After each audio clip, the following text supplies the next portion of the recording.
Happy to be joined by Rob Gwozdz, man with a lot of accolades, and now you can add OHF-SCA Hall of Famer to that resume.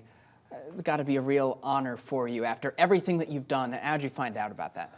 Found out about 10 days ago in an email. I knew I was up and knew what the process was going to be about, and just kind of a waiting game, and was thrilled that I got accepted into the Ohio High School Coaches Hall of Fame.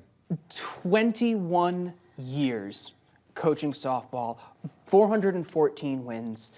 What are you most proud of? Just the consistency of the program. I think a lot of schools have a nice little run here and there, and for us to be able to do it for such a long time, I just think speaks volumes of our community, the kids that want to play for us, and what the program's all about. It's the tradition. Fear the tradition, yeah. You always say, fear the tradition. What is that? Where did it start? Well, it started when we first started making a run at it. Believe it or not, when I took over 21 years ago, the program was in kind of disarray. It took me about 3 years to kind of turn things around, and when my daughter's group came in and won the NLL for the first time in 18 years, that kind of turned things going. And my assistant coach, Dustin Hamilton, at the time, said, you know, we've got something really special. This would be a great tradition. Let's fear the tradition. And it's been like that ever since. I think a big part of the tradition that people will remember is not just the wins, but who helps you get all of those wins. You've sent how many players to college? 53. 53. And that's just 53 players who have gone on to play in college. Correct. Not to mention all the ones, obviously, that you've graduated. Who stands out through the years of players that you realized, hey, we have something here that's not just a special person, but a special player? I mean, it's a great question, because when I think about this, I'm always afraid to leave somebody out, because I've been lucky to have 17 All-Staters in my program, countless All-Districts. But I mean, you go back, Ashley Mahalik, my first great pitcher, pitched at Valparaiso, my first D1 kid to pitch at that level. Hannah Gurley, 4-time All-Stater, played at Miami, Ohio. Another Miami, Ohio grad, Taylor Turner, she's down there right now, back-to-back MAC champ. Matiyaki, she's pretty darn good that I got going for me right now, that, you know, they moved into the school system to play for me, and her career has just blossomed. There has to be something that you want all of these players, not just the all-state ones, to take away, right? Yeah. What is that thing, or what are some of those things? Well, I think it's the three things that the program stands for, and it's structure, discipline, and accountability. And those three things I will take with me until the last day I coach. And I think the kids today look forward to that. I'm not saying the kids don't get that kind of stuff at home, but I know some of them don't.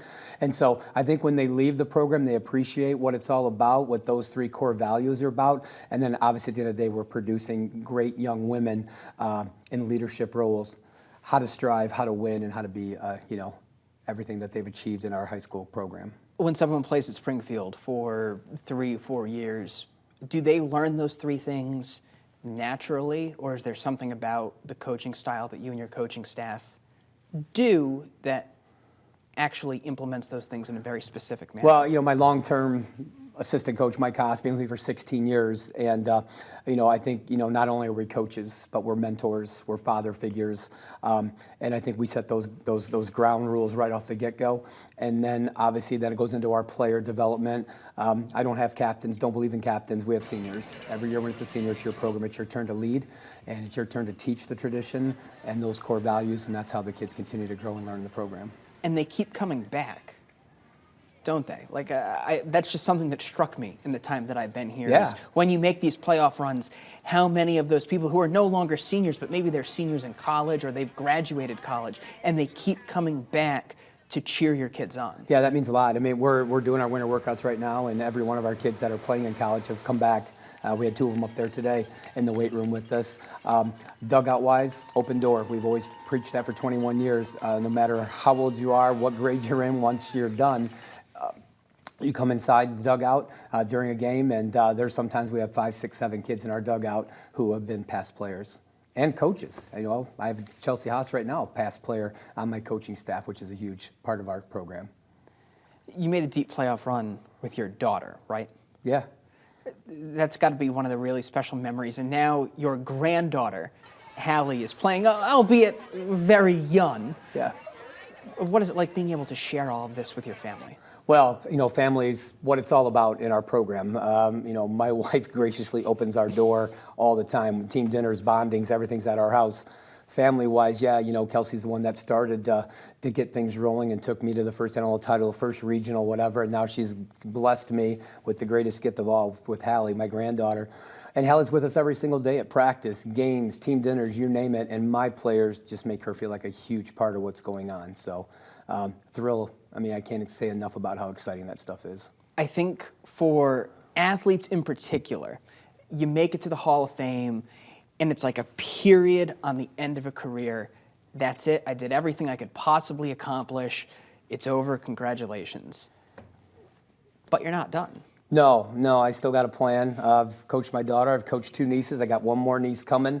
And to me, Joel, as long as the kids keep coming, they allow me to coach them up, do the things the way I want to do. The diamond is in my backyard. I walk out my back door to work every day to coach. And, my family allows me to do that. I have no plans of retiring anytime soon. The wins will keep coming, I'm sure. And the official induction will be coming to in a short time, class of 2023. Rob Gwozdz, thank you so much for joining us Thanks tonight. for having me, Joel. Appreciate it.